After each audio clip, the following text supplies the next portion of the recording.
In this video, I'm going to show you the two simplest things you can do to make your WordPress blog secure. These are two very simple things, and they're going to secure about 90% of the problems you will have with people trying to hack your blog. Now, the first thing is that you should keep everything updated. You should keep the latest version of WordPress installed, because they often come out with bug fixes and they fix any holes that they find in the system as far as hacks. Also, any updates to plugins should also be installed. Okay, for the same reasons, they update them to run with the latest version of WordPress, which you're going to update to, but also they fix bugs in them and potential holes where people can hack into your blog. So those are very simple things. Just make sure you keep it up to date. Now the other thing is, let me show you something here. Let's go to Event Viewer. I have an Event Viewer plugin on here so I can see when people log in and out, or when people try and log in. Now look what's happening down here. You see all these user unknown admin? Now that's because I never use admin for a username. Now many people do, because it's the default for a lot of people is to use admin and then a password. So there are a lot of scripts out there that have been developed to go in and try and hack using admin and some passwords that a lot of people like to use. So what you want to do is pick a different username. Now if you look at these, you'll see that these are all happening within a second of each other.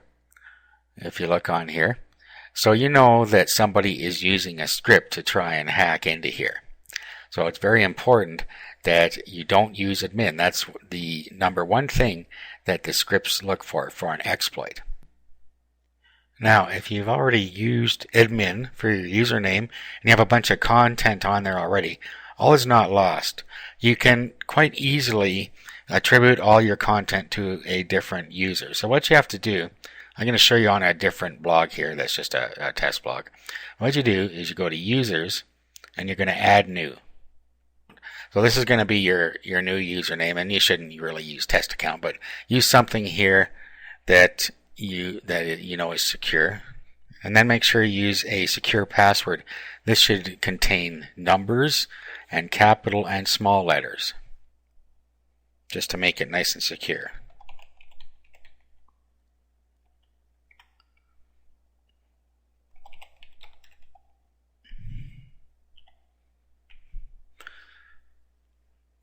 Now, down here, you want to make this administrator and add new user. Okay, so what we're going to want to do now is we have to delete the old admin account and move all the content to the new admin account. So what we do is we go up here and we log out. Now we're going to log in with the new account.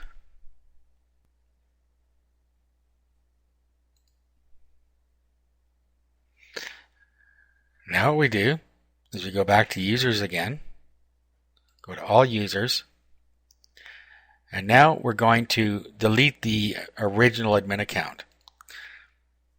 Now, even if you already have a whole pile of posts and content assigned to the admin user, what you do is you click this second radio button here, and then you find the account you set up as your new admin account in the drop-down list. It's easy in this case because I only have one, but you would find it in here. And then you would just confirm deletion, and it will move all the posts from the admin account that you had before into your new account. So as simple as that, you've now got rid of the admin user and all of your content remains. So those are the two very simple things you can do to help make sure that your blog doesn't get hacked. Those are the two most common ways that people are going to get into it. Now there are many other ways that you can secure your blog, but I just wanted to go over the two most common ones that are the easiest to fix.